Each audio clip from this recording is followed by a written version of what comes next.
You are listening to the So Now What podcast with Lana Manikowski, episode number 137. Hey, gorgeous. I hope that you are enjoying this beautiful week. I think when this, by the time this recording comes to you, I should be in Italy. I'm guessing that we ended up in the Amalfi Coast. The fact that I don't know is because I recorded this podcast before I left for vacation. And Jack and I decided to wing it a little bit. So at the time of this recording, we are leaving tomorrow. We are getting on a plane going to Poland for a week. And after that, we don't have any firm plans, but we are planning on buying airline tickets and going to check out the Amalfi Coast if we can find a hotel. So I don't know if that happened or not. So we'll see.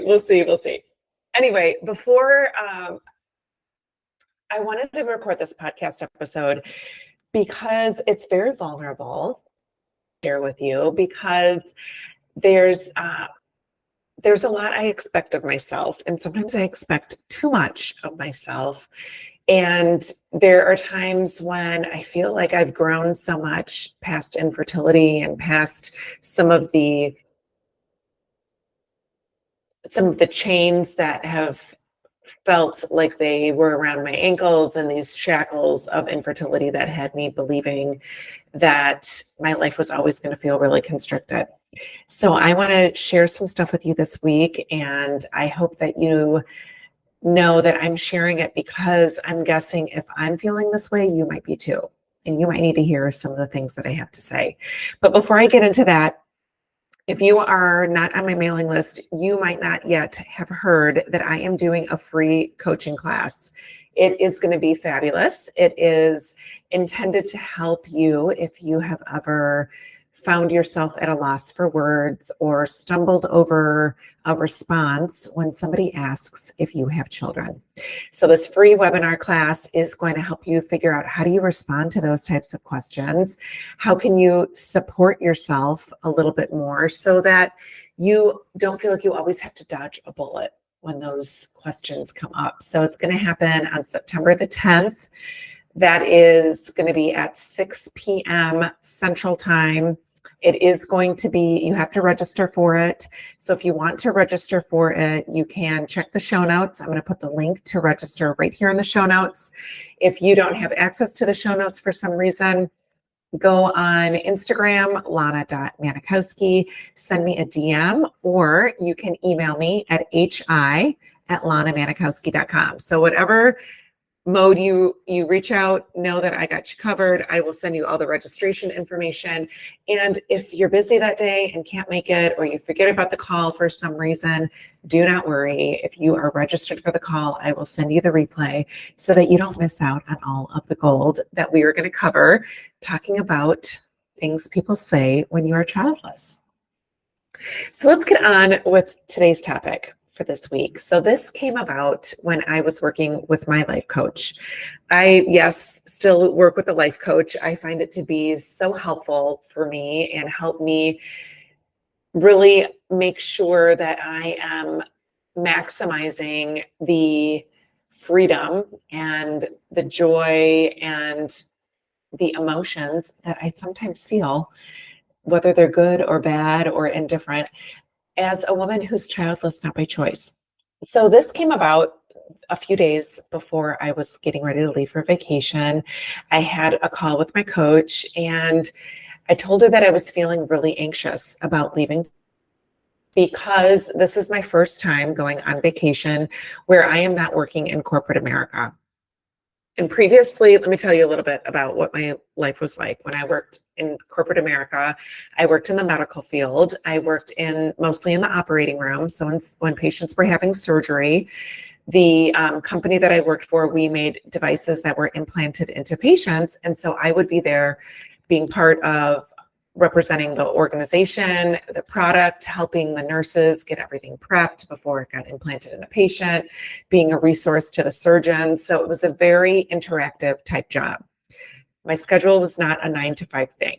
That was one of the reasons why I decided to step away from my corporate job, because the type of schedule that I that I had that was very unpredictable was sometimes hard to manage and show up as the coach and the teacher that I desire to be to women like you who are childless after infertility. And it got to a point where I knew that the coaching was something that I wanted to fully embrace and fully build out and create the support that women like us deserve when we leave fertility treatments and have that last visit with our reproductive endocrinologist and we are not offered any resources. I wanted to change that. So that's why I'm a certified life coach. That's why I have spent the last almost 4 years working through and doing some of the things that I have been doing to support women like us who are childless, not by choice. So all that to say, my corporate job was very demanding. And there was never a time when I was married and Jack and I were a couple that I went on a vacation when I wasn't working this type of job in this job. So there were many times that back in the day, before I became technologically savvy enough to keep my calendar on my phone, I used to have one of those big paper, like notebook calendars. I remember going to the Middle East on vacation and packing my calendar, or I would I'd go to FedEx Kinko's and I would photocopy my calendar for the weeks while I was going to be gone, and then a few weeks after when I would return. So that way, if anyone called about a surgery or to schedule it, if anyone called to schedule a surgery or I needed any information, it was at my fingertips. Jack used to get really annoyed. And even though he's a business owner, he has been self-employed for a very long time. He works also in the medical field. So it's not like his job is any less important to mine, but there was something about my job that I just didn't have the ability to step away from. So I remember we were one time on vacation in Italy and I was literally hiding in the bathroom talking to one of the nurses in the OR who had called me about a question so that Jack didn't know that I was working on vacation. So some could say that that was self-induced, that I could have figured out a way to have turned my phone off or allowed myself to be comfortable not answering my phone. But, it's up for argument or discussion that wasn't the type of sales rep that I was. That wasn't how I wanted to show up for my customers. So I felt like I was always on call 24/7. And that's just how I was. Okay, so let me tell you how that plays into today. So I was on a phone call, or I'm sorry, I was on a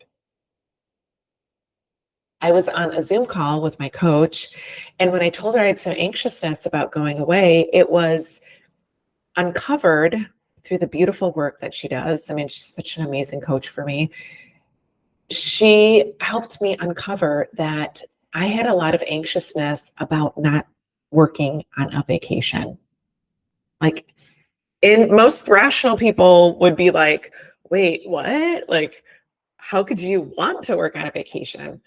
But this is where it comes into some of the work that I have. This is where it relates to being somebody who's childless after infertility. For a long time, my job was my identity.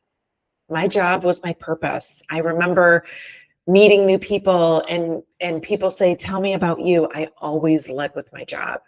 That was where I got my validation. That was where I knew I was successful. That was the place that I felt like I owned that story. And it became my job became a huge identifier of my worthiness. So I think that, I'm not alone in this. I know in the women that I coach in the Thrive After Infertility Mastermind, one of the things that we work through and I know that this is not an isolated thing for me, and you might be feeling this too, because so many of the women that I work with in the Thrive After Infertility Mastermind, these are typical things that we uncover. We talk about one of the 3 pillars of my program. I have, 3 pillars, 3 things that we focus on mainly in Thrive After Infertility. It's your relationships, how, whether it's with your partner, your husband, family, friends with kids, colleagues with kids, owning your time. Like, are you doing the things that you feel proud of with your time?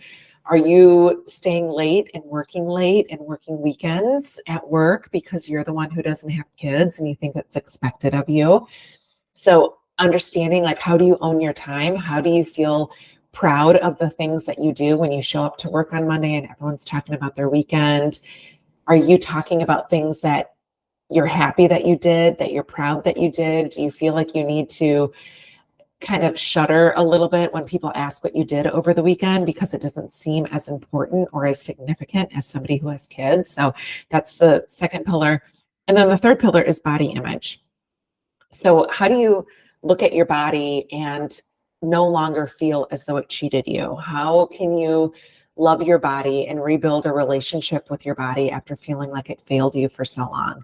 Maybe the physical aspects of your body, that you're not happy about the way your body looks. And so there's, that's the third pillar of the Thrive After Infertility Mastermind. All that to say, these are such common things that women deal with when they're going through life after infertility. And I found myself feeling really anxious about going somewhere and not needing to work. I have the liberty now of being my own boss, of being a solopreneur, of deciding what gets done every day in my coaching practice and with the students that I work with. And there was a lot of anxiousness about not having something concrete to do, not having to do any work. And I uncovered with my coach that I found a lot of worthiness by working. It gave me this place in the world. And it made me feel like I was doing something, because I always had this idea that if you relax and you're not doing something, you're lazy. And people are loafers who aren't like jam-packed with schedules all the time. And this is something that I have been trying to unpack severely. And I think that it goes back to that desire to just be successful at what you do. And for so long, going through fertility treatments, hearing your case or your description of where you are in your fertility journey, like being considered somebody who's a failed patient, I felt like I was always grabbing for things to be successful at, because it really wore on me to be somebody who was thought of as a failure. And for me, and maybe for you, it's working a lot. It's having these tangible results that you continue to give, and these check marks on a piece of paper, or these accolades or emails from a manager or a colleague that recognize how hard you work and how much you do and how you stay over, overtime, or you do things on the weekends when you don't necessarily need to do them. And you've gone there for your sense of acknowledgement and appreciation. So I have done the same thing. And I want to acknowledge that that is something that we do, but it's not something that we have to do. So my coach worked with me. We did some feelings work.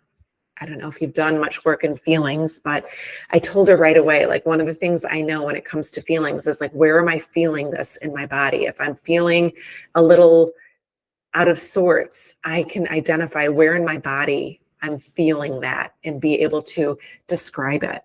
And through the description of it, I create a relationship with that feeling. And so she had me talk through what was going on, and I was feeling so much tightness in my throat.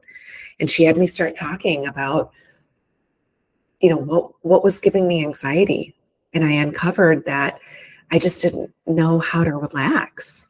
I didn't know how to not do work on vacation. I also uncovered that I was a little bit nervous about not doing work and being only with my husband. And that sounds really cockamamie, because I freaking love my husband. We have such a fun time together. We are like the best travel partners. There's no one else in the world I can imagine. We are going on an international trip in less than 24 hours and we don't even know where we're staying a week from now. We don't even have a hotel reservation, but like, I'm nervous. Like what if we don't have fun together? If I don't have something else to work on or think about other than enjoying our time together?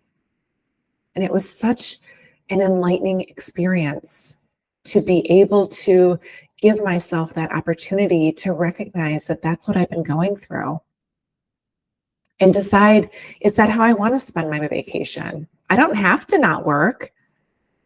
I don't have to work the whole time. I could do a little bit. I can do like a couple days of work. I talked through maybe doing that. I was like telling my coach, I was like, well, maybe I'll just allow myself to like work 2 days during vacation, or maybe, a couple hours a day, do a little something here or there.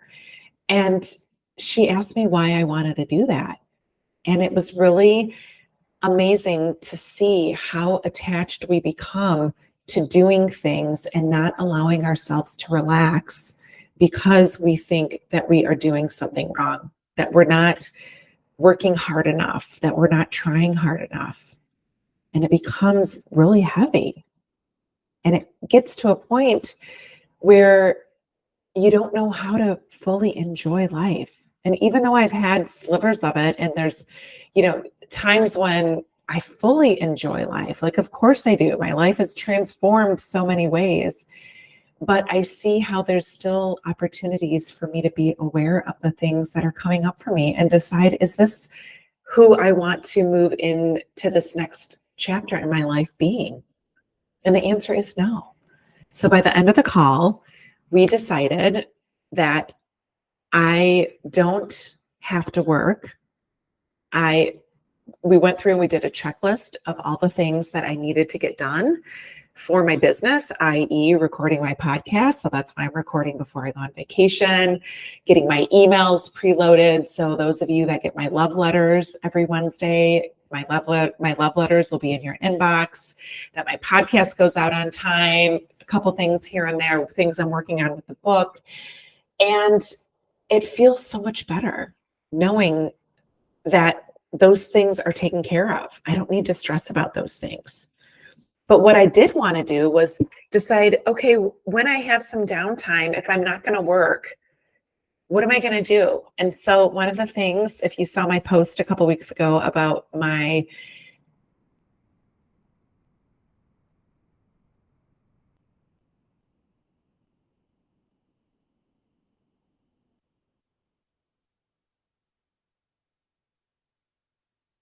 if you saw my post a couple weeks ago about my vision board, you might have seen in there, I have a book with like the pages kind of wrapped in that they like have a heart. I've really been wanting to read more. So I chose 2 books that I'm going to take with me. My goal is to, if I feel this urge to work, I'm going to read, because that's something that is on my vision board. Work was not on my vision board. Like working on vacation was not on my vision board. What was on my vision board was an airplane, was a beach, was relaxation, was a couple hugging. You have to go into my Instagram feed and look at my post. I think it came out like maybe on the 7th of August or the 6th of August about my vision board. There was nothing on there that showed someone on vacation working. So I decided I was going to go to my vision board and decide, what do I want to do if I don't want to work? What are some of the things that I've pre-selected to do so that my brain doesn't go bonkers? Because that's what happens. We go into this panic mode and our brain goes bonkers because it's so used to thinking the same thing over and over, that working means worthiness, working means success, accomplishing things means that you have validity in this world. And if that's not the way that feels good about the way that you are existing or coexisting in your life, then I want you to know that you can join me and do this work together. So I hope that you have had a beautiful. So if that's something that sounds, if that's something that you are looking to do more of, I totally get it. And I'd be happy to talk you through what that might look like. If you want to schedule a Thrive session, I don't know if I talk about this much, but I very happily give out an hour coaching session for free for women that want to just sit down and talk about some stuff. So go on my website, lanamanikowski.com. I believe there's a button on there under work with me where you can click and schedule a call. If you are on love letters, I believe that you might be able to access it there too. But as always, same place, same time. You can email me, text me, you can go on Instagram and DM me. But yeah, let's talk about this because none of us need to work when we go on vacation. All right. So I hope you had a beautiful week. I love you. And remember that it's never too late to discover your meaning. I'll talk to you next week.